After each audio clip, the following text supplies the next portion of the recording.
ក្បាលបាញ់ថ្នាំដើរតួនាទីយ៉ាងសំខាន់សម្រាប់បងប្អូនម្ចាស់ចម្ការប្រើប្រាស់ដើម្បីបាញ់ថ្នាំជំនួយការលូតលាស់ដល់ដំណាំបាញ់ថ្នាំកម្ចាត់សត្វល្អិតបាញ់ថ្នាំព្យាបាលជំងឺជាដើមព្រោះក្បាលបាញ់ថ្នាំមានប្រសិទ្ធភាពខ្ពស់ក្នុងការនាំទឹកថ្នាំផ្សេងៗទៅដល់ស្លឹកផ្កានិងផ្លែរបស់ដំណាំជាមួយកម្ពស់នៃការបាញ់បានខ្ពស់តាមអ្វីដែលម្ចាស់ចម្ការចង់បានលើពីនេះទៀតក្បាលបាញ់ថ្នាំក៏ត្រូវបានជ្រើសប្រើសម្រាប់បាញ់លាងឡានម៉ូតូឬមធ្យោបាយលាងសម្អាតផ្សេងៗផងដែរដោយផ្ដោតលើគុណភាពនិងការច្នៃប្រឌិតក្រុមហ៊ុន Encore Garden Tool ហៅកាត់ AGT បានធ្វើការជាមួយរោងចក្រក្រៅប្រទេសដើម្បីផលិតនូវក្បាលបាញ់ថ្នាំជាច្រើនប្រភេទដែលមានតួនាទីនិងគុណសម្បត្តិផ្សេងៗគ្នាយកមកចែកចាយលើទីផ្សារប្រទេសកម្ពុជាជាមួយប្រសិទ្ធភាពធ្វើការបានលឿនទាន់សភាពការប្រើប្រាស់កម្លាំងពលកម្មតិចចំណេញពេលវេលានិងចំណេញថវិកាច្រើនក្បាលបាញ់ថ្នាំ AGT មានកម្លាំងបាញ់ទឹកខ្លាំងបាញ់បានឆ្ងាយជាពិសេសប្រើប្រាស់បានយូរអង្វែងយើងមានក្បាលបាញ់ថ្នាំជាច្រើន model ដូចជាAGT 30 និង AGT 30 AR មានទំហំពីស្ទង់22បន្ថែមពីនេះ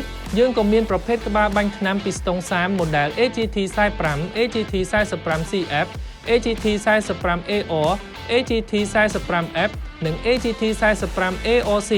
ជាមួយ model ទាំងអស់នេះមាន model ខ្លះធ្វើការដោយស្វ័យប្រវត្តិរឹតតែបង្កភាពងាយស្រួលដល់អ្នកប្រើប្រាស់ផងដែរជាមួយគ្រឿងបង្គុំរឹងមាំធ្វើឲ្យពុកម៉ែបងប្អូនមានទំនុកចិត្តក្នុងការប្រើប្រាស់ប្រើបានយូរឆ្នាំអាចច្នៃប្រើបានជាមួយនឹងក្បាលម៉ាស៊ីនច្រើនប្រភេទរឹតតែពិសេសជាងនេះប្រសិនបើពុកម៉ែបងប្អូនជ្រើសប្រើជាមួយក្បាលម៉ាស៊ីនរបស់ AGT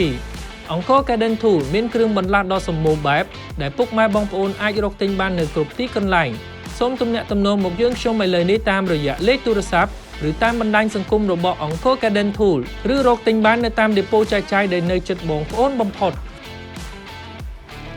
Encore Garden Tool ទំនុកចិត្តគ្រប់ម៉ាកយីហោច្នៃប្រឌិតគ្រប់ផលិតផល